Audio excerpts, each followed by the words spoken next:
In ancient Athens, some 2,500 years ago, a man stood in the marketplace, questioning everything. He wore a simple cloak, had modest means, and spoke with citizens from all walks of life. Yet, with nothing but his words, he shook the very foundations of how people saw the world. His name was Socrates. Socrates wasn't a writer. He didn't build temples. He didn't lead armies. But what he did was far more dangerous. He asked questions. What is justice? What is beauty? What makes a life worth living? He would approach politicians, poets, craftsmen, anyone, and ask them simple questions. But as they tried to answer, Socrates would gently, relentlessly, show them they didn't actually know what they claimed to. This became known as the Socratic method, discovering truth by asking questions rather than delivering answers. People began to hate him. The young loved him. The old feared him.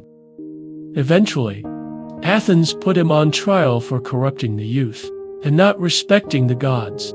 He was found guilty by a vote and sentenced to death. Offered a chance to escape, he refused.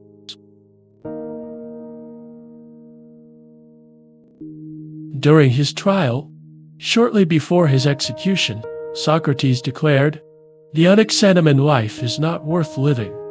And so, Socrates drank poison and died, calmly, philosophically, teaching until his last breath. Plato carried the weight of Socrates' final moments for the rest of his life. Plato left Athens, traveling through parts of Greece, Sicily, and possibly Egypt.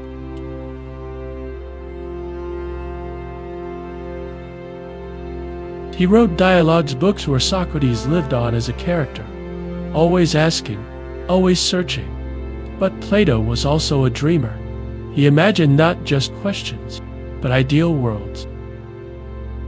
He believed that this physical world is just like a shadow, an imperfect copy. Somewhere beyond is the world of forms, perfect, unchanging truths.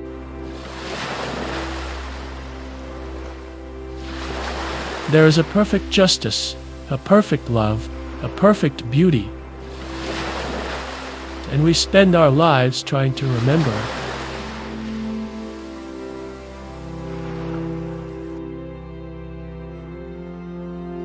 In his book, The Republic, he described the perfect society, ruled not by kings or warriors, but by philosopher kings wise, rational people trained from childhood to love truth and rule fairly. He also founded the Academy, the first true university in the West, where students would study everything from math to ethics. One of those students was a genius from northern Greece. His name was Aristotle, and he was not a dreamer like Plato.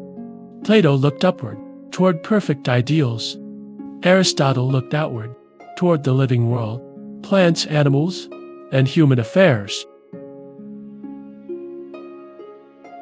Plato believed the senses were unreliable, and that true knowledge comes from reason and reflection. Aristotle, his student, emphasized observation, studying nature, collecting evidence, and using logic to understand the world.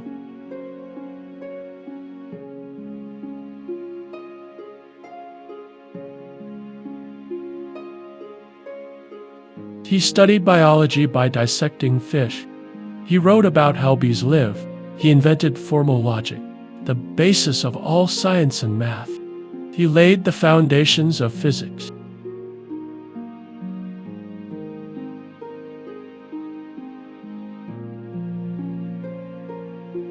And logic that would later inspire ideas like the paradox now known as Aristotle wheel. He even taught ethics not as rules, but as habits. Be brave by practicing courage every day. To him, happiness wasn't pleasure or power. It was living a life of virtue, developing your best self. Aristotle believed that we become excellent by doing excellent things, again and again, until virtue becomes a habit. Plato taught that ultimate truth lies beyond this world in the realm of perfect forms. Aristotle, his student, believed that truth could be found here, in the world around us, if we look closely enough. He became the tutor to a boy named Alexander, who would become Alexander the Great, ruler of the known world. As Alexander conquered parts of Europe, Asia, and even Africa, he carried Aristotle ideas with him, spreading Greek thought everywhere. Socrates taught Plato. Plato taught Aristotle. Aristotle taught Alexander. Alexander spread their ideas across continents. Later, Roman thinkers translated them. Many religious thinkers and philosophers adapted and preserved them through the Middle Ages. The Renaissance rediscovered them. And even today, their voices echo in courtrooms, classrooms, and debates all over the world. Every time you ask, "Is this fair?" Every time you wonder, "What's the right thing to do?" Every time you value reason over opinion, you are walking with Socrates, Plato, and Aristotle. 3 lives, 1 golden chain of thinkers, carried far and wide by Alexander. And in every generation since, we return to the same question: how should we live?